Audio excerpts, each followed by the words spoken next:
mga ka-brother, ka-sister, ano ako'y laing verse na i-share para sa mga hari nga tabangan yun nato ang kabus. Nabasa kini sa Jeremiah 22:16 at sa Salmo 72:1 verse 4 nga nag-ingon. Jeremiah 22 verse 16, gihatagan niya justisya ang kabus, busa walay kadaot nga midangat kaniya, mao kini ang kahulugan sa pag-alagad sa Ginoo. Yan ang atong pag-alagad sa Ginoo, justisya. Gihatagan niya justisya ang mga kabus. Yung kadaot ng midangat pa nato. Padayon ta para sa Salmo 72 verse 1 to 4. O Diyos, tudlui ang hari sa paghukom pinaagi sa imong hustisya. Hatagi siya sa imong pagkamaging angayon, aron maghari siya sa imong katawhan pinaagi sa kaangayan, ug manduan niya ang mga kabus pinaagi sa hustisya.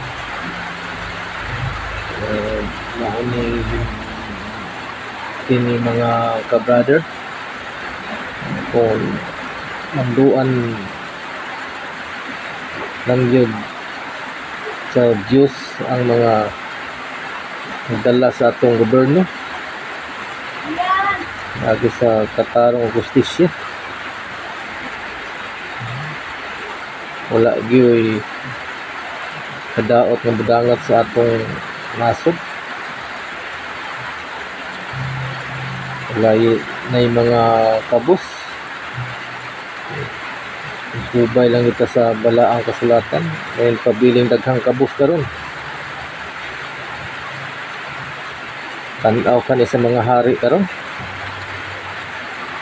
Subay ba kanin nila sa balaang kasulatan? Inaagi sa pagtabang sa mga kabus.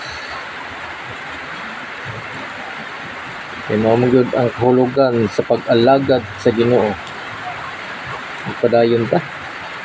Salmo 72:3-4, makapahimulos unta sa kaayuhan o makasinatik katarong ang yuta.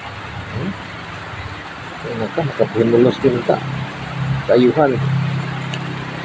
Padayon, maghukom unta ang hari sa mga kabus uban sa kaangayan, tabangan unta niya ang mga timawa ug buntugon ang madaog-daogon.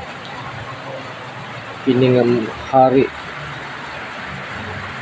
matuman niya kanilang nga verse sa Salmo 72 verse 1 to 4. Magmalipayong gayud ang katawhan ng mga kabus. Mao man gyud tinuod nga kahulugan pag-alagad sa Ginoo. Ug mo kini ang dangatan kung padayon ta sa pagpakasala kahit pagkahig ulo.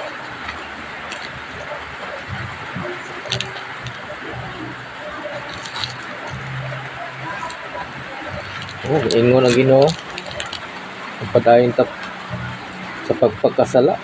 Salmo 68 verse 21,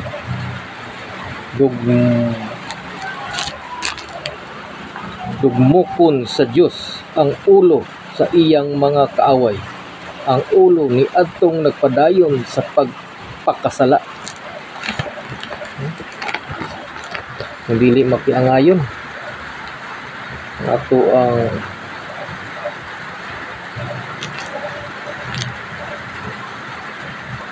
katawhan o labaw na kini mga hari.